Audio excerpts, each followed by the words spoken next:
अस्सलाम वालेकुम एवरीवन। उम्मीद करती हूँ आप तमाम लोग बिल्कुल खैरियत से होंगे।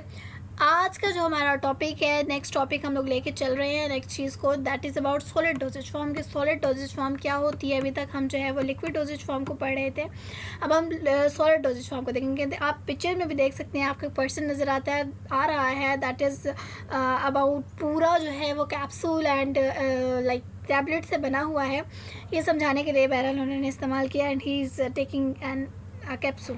ठीक है, तो बेसिकली सॉलिड डोजेज फॉर्म क्या है कि डोजेज फॉर्म की वो वाली टाइप होती है कि जिसमें आप जो है वो सॉलिड वाली चीज़ों को लेके चलते हैं, यानी जितना भी आपके पास होती हैं चीज़ें सॉलिड वाली वो आपके पास इसमें आती है, जैसे कि टैबलेट्स हो गई, कैप्सूल्स हो गए। ठीक है, ये सारी चीज़ें आपके पास जो है वो सॉलिड डोजेज फॉर्म में आती हैं, जो जिनकी फिजिकल अपीयरेंस जो होती है वो सॉलिड होती है। ठीक है, डोजेज फॉर्म को हमें पता है कि physical appearance of drug. Okay, सबसे पहले हमारे पास आ जाते हैं इसमें पाउडर्स। ठीक है, पाउडर्स को हम देख लेते हैं कि पाउडर्स क्या होते हैं। पाउडर्स हमारे पास सबसे पहली बात तो ये है कि हमारे पास सॉलिड डोजेज फॉर्म है, होमोजीनियस होते हैं। होमोजीनियस का हमें मतलब पता है कि एक ही फॉर्म में होते हैं। ठीक है, आपने देखे होंगे ना पाउडर, ऐसा तो नहीं होता ना उसमें कि कुछ पार्टिकल्स बड़े हों कुछ छोटे हों, वो सारे एक जितने होते हैं। ठीक है, तो इस वजह से इसको होमोजीनियस कहते हैं। फाइनली डिवाइडेड होते हैं और ड्राई होते हैं। अब मेडिकेमेंट पाउडर्स जो होते हैं वो आप किस लिए इस्तेमाल करते हैं? दो तरह के लिए आप इस्तेमाल कर सकते हैं, या तो आप इंटरनल यूज़ के लिए करेंगे या एक्सटर्नल यूज़ के लिए करेंगे, डिपेंड कर रहा है कि आपकी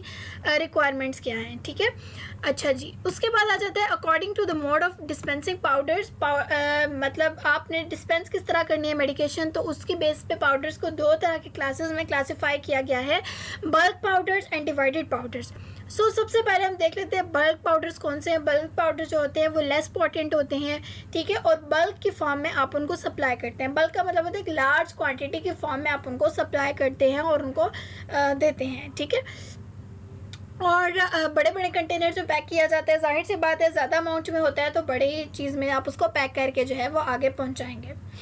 अब इसमें जो है वो फर्दर दो टाइप्स आ जाती हैं, इंटरनल यूज़, एक्सटर्नल यूज़। यानी इंटरनल यूज़ के लिए भी आप इसको इस्तेमाल कर सकते हैं और एक्सटर्नली भी आप इसको इस्तेमाल कर सकते हैं। अब जो इंटरनली यूज़ करते हैं उनका जो है वो जैसा एंटासिड्स होते हैं, लैक्सेटिव्स हो गए। ठीक है, ये आपके पास डिफरेंट ऐसी मेडिकेशन है कि आप इसमें जो है ना आप इसमें जो है वो कुछ मतलब ऐसा कंटेनर यूज़ करेंगे ताकि वो आसानी के साथ उसके अंदर से रिमूव हो जाए। इंटरनल यूज़ के लिए वाइड माउथ कंटेनर यूज़ करेंगे, चौड़े मुंह वाला, ताकि वो आसानी के साथ उसमें से निकल सके। एक्सटर्नल यूज़ के लिए जो आप करते हैं उसमें आ जाते हैं डस्टिंग पाउडर्स वगैरह, और इसमें जो है वो एंटीसेप्टिक्स, प्रोटेक्टिव एजेंट्स, ये सारी चीज़ें आ जाती है। और उनका जो है वो नैरो माउथ होता है ताकि वो जितना चाहिए उतना निकले। अगर आप वाइड माउथ होगा तो वो सारा मटेरियल जो है वो एक्सपोज हो जाएगा एनवायरनमेंट के साथ, तो सारा ज़ाया हो जाएगा। ठीक है, तो इन चीज़ों का आपने बहुत ध्यान रखना होता है।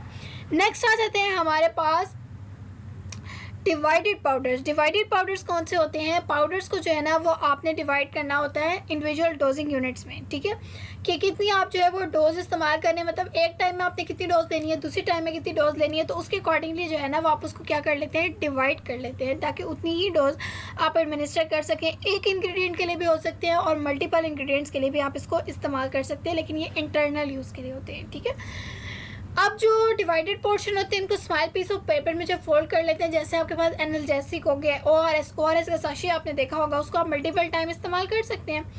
ठीक है, तो आप उसको क्या करेंगे कि आप उसको ना मतलब आप उसको मल्टीपल टाइम्स आप उसको इस्तेमाल नहीं कर सकते, आप उसको सिंगल टाइम इस्तेमाल करना होता है। ORS के जो साशे होते हैं, तो आपने उसकी पैकेजिंग इस तरीके से की हुई होगी कि वो एक टाइम के लिए इस्तेमाल हो, फिर आप उसको डिस्कार्ड कर दें। ORS एक दफ़ा इस्तेमाल, वो अलग बात है कि हम अपने तरीके से उसको पैक करके रख लेते हैं, कि वो तरीका सही नहीं होता, उसके अंदर फिर कॉन्टामिनेशन हो जाती है, गिटी पार्टिकल्स जनरेट होना शुरू हो जाते हैं।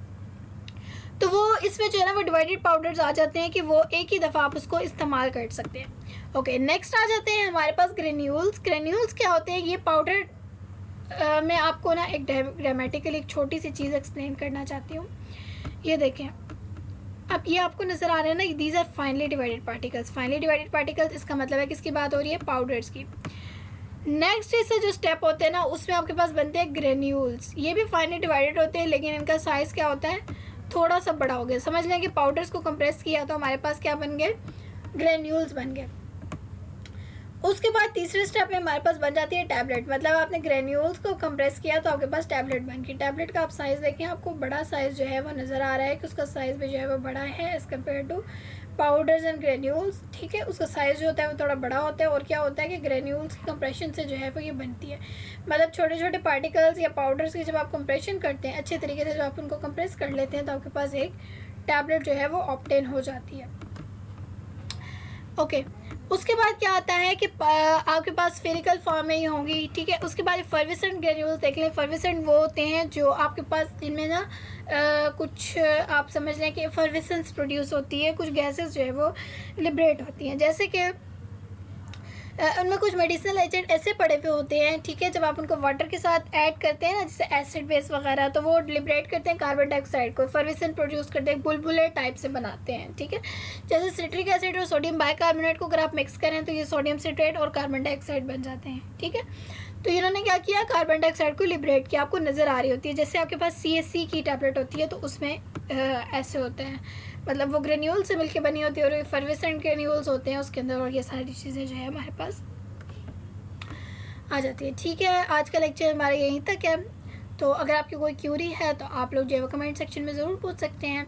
नेक्स्ट लेक्चर में इंशाल्लाह हम जो है वो टैबलेट्स को लेके चलेंगे, that is more important topic. अपना ढेर सारा ख्याल रखें। अस्सलाम वालेकुम।